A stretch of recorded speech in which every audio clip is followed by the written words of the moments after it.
Malika. How are you? Hi, Shruti. How are you? How's it going? I'm good. Thank you so much for being here. Thank you so much for having me. It's so good to see you. I know, same here. So, I want to begin with what was your go to reaction as soon as the pandemic hit and there was such a disruption that happened in the event industry and especially weddings? I think the first reaction that all of us had when we actually found out that there's going to be a pandemic and there's some strange virus that has hit not just India, but the entire world. Um, the first reaction to that was obviously very different. But when we sort of started getting over the shock, we all started thinking about our own businesses and work and all of that. And I think the wedding industry was one industry that, was one of the first casualties in the industry, in the work life of every individual. And since India is so big on weddings, and we're so used to like 100 is a minimum, literally, like 100 to 500 to 1,000 to 2,000 people gathering at a wedding. And it's one of the dreams that every girl has, where they really want to dress up and really want to have like their moment and like a fairy tale almost, so there was a lot of confusion, like in all other industries. I feel like there was just like, what's going to happen? Is it going to always remain to 50? Because that was the number that they had sort of decided. So it was about 50. Then so we were like, okay, this is how it's going to be. But I think deep down we all knew that because weddings in India are so big that we'll rise up again.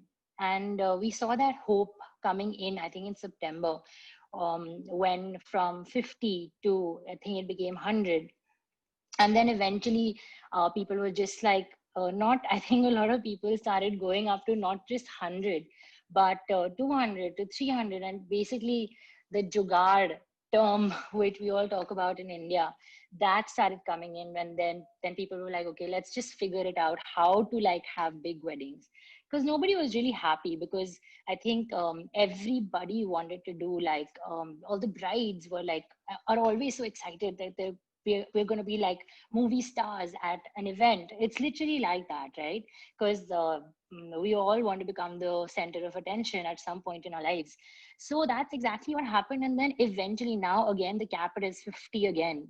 So it's like really shocking. But again, having said all of this, I feel that India is so focused on big weddings that deep down everybody is convinced that we might be going through a certain time period where things are at a low, but eventually we'll rise as the phoenix as always. So that's what it is, to be honest. Love that about Indians, don't we now? Absolutely, we're like ballers in every sense of the word. Yeah. So, what changes did you think that emerged in the industry as well because of the lockdown? Did you see any changes? There were so many, and I think everybody is so unique in India, especially, of course, obviously all over the world. But there were so many varied reactions. Um, one of the changes that I really felt, like there were two extremes. So one was there was this one side of people who would be like, who were more like, oh, so we're just going to be like 10 people or just a family or just a court marriage. The other side didn't care. They were just like, we don't give a shit. Like, we're just gonna make sure that we have our sons or daughters, or there are so many emotions involved that that and so many varied emotions that so initially I saw that people were capping it because they didn't have a choice, like it was like post, like immediately post the lockdown. And suddenly we saw a lot of people getting married because there was this thing where they might not have to call so many people because now they have a reason not to, and they'll have to spend less money. So everybody was like, okay, now is the time to just like go full power and like get everybody married. So I just feel that there have been so many varied reactions that you can't put a point a finger at just one reaction to be like, okay, this is what the the trend, so to say, was at the pandemic of the weddings. So Yeah. And how did that affect the work? see, initially, I think there was so much fear. So this is how I can just give you an example of what I did post, post the lockdown. Um, I got like a few inquiries, and initially I obviously refused a few things to do because I was also like a little bit scared, to be honest, and I wanted to be really careful because of the family. So I sort of thought that how do I strategize and what do I do? How can I create value out of this situation? So I planned it in such a way where I had to deal with my vendors on a daily basis. So I divided it in such a way that I had to meet only one or two people on a daily basis instead of everybody coming together. And I was fortunate enough that the venue that I had was the client's venue itself. So I had, I had that plus of working throughout, to do an event for a week. So I was basically handling it like that, which we usually like. If we sometimes in a hotel we get literally like even 4 or 5 hours to do the entire setup.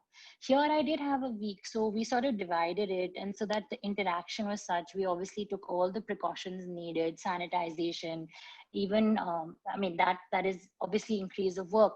But that's just one example, that I can give you, that this is exactly what I did. Yeah, that makes sense Yeah. though. So it just probably, it Mhm. still happened. It just took a little longer and more precautions basically, but the things were still happening. So before you were organizing weddings for, let's say, 500,000 people, now you're organizing weddings for 50 people.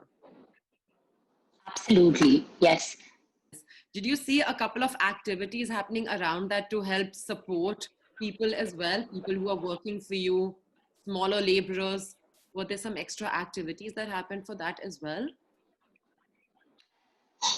To be honest, I try to do my best and involve the freelancers. I mean, it worked well for me as well. I did not take the bigger vendors, and I decided to take the freelancers so that I could contribute to their life in some small way. So that's what I did for, I mean, for the few events that I did, that I have done in the past. I mean, for the bigger events, obviously you have to get like bigger vendors. But here, when we have smaller events, we can target and we can take the smaller freelancers and give them work as well. I think that's a noble cause, and we all are Exactly. responsible to take care. In fact, my events were smoother. They Mm. were actually better when I took all these smaller vendors because they were responsible for the work that they were doing, and they were specific, and they were more involved, and they were more interested and passionate, and they were careful as well. So we might as well take the smaller ones and help and contribute in some way. Why not? Yeah. Yeah. And especially if you're working on smaller budgets now. So even your earnings decrease quite a bit. So, in fact, working with freelancers works out better for everybody. Absolutely. I'm telling you, like I had divided the time in a very organized, in a systematic way where I had given them, tasks to do each day between this time, and we were very clear about it. And they did well. They were not late. They were responsible for what they were supposed to do, and we planned better. In Mm. fact, the pandemic has been great in many ways. In many ways. And this is one of the things that we were scared. I mean, personally, I was very scared to do because I didn't trust them enough.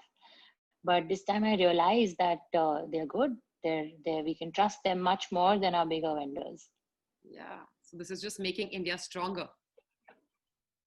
Yes, absolutely. Yeah, Absolutely. that's perfect. So Yeah. also now you already have a digital presence, right? So what all activities did you increase? What all things did you feel that you would have to now indulge in a lot more to get your name out there and let more people know about it? So this is interesting actually. What I understood was that so there are different budgets that people have in weddings, right? Like some people want to spend a lot, and honestly, there's no limit.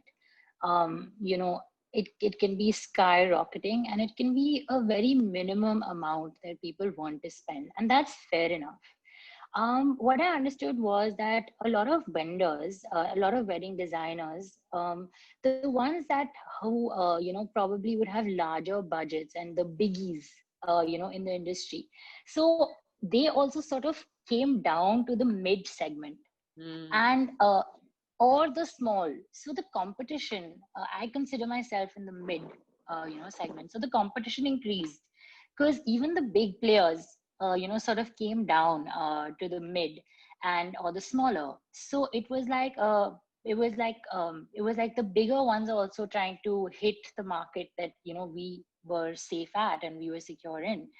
um, so what I did personally, I would never sort of do these advertisements or on the digital portal. I never really worked on Instagram like that because I didn't think it was necessary, so to say. But eventually I realized that this is something that I can do, maybe step by step.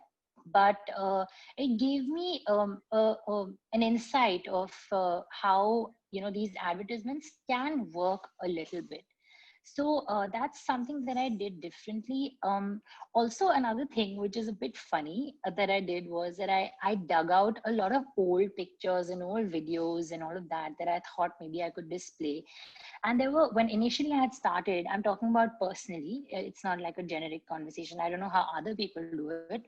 What I did that personally, I started, sort of when I started my company, I was doing a lot of smaller events. That's how everybody starts. So again, those pictures I never really used because I didn't think they were not good enough, but they were on a smaller scale. So I didn't want to hit that market. But now I was like, okay, why not? This makes sense. This is beautiful. It's pretty, or I can put it out there. So that's something that changed. There was no really like live interaction that I had with other people on my, social media. But yeah, maybe I had time to post more. That's all, and think more about it. That's all. Exactly. And increase engagement. That's exactly what it is right now. We just have to make sure we're just present because physically we can't be present everywhere. So we're just like, okay, I'm right here. Any conversation, I'm right there. So, Malika, did you see an increase in your marketing budget online for your online activities? Yeah. In fact, yes, definitely on Instagram a little bit. I don't really believe so much in increasing budgets on online. I think in the industry, word of mouth is the best way to sell. Okay. So even though you see a lot of pictures, when you're actually there is what you see, because a lot of pictures are sometimes photoshopped, and there are a lot of good photographers out there who are good at editing. So yeah, I mean that's one thing that didn't happen so much, but yeah, a little bit, yes. That makes sense. So, what would be your favorite social media channel? Instagram, totally. That I makes mean, yeah, for me, it's definitely Instagram. Yes, yeah, for me, I think it's the best way to sort of display what work we do, and I mean, it's also very entertaining. So yes, Instagram would be it for me. definitely. Okay. Thanks a ton, Malika. Thank you, Shruti. It was so nice talking to you. You too.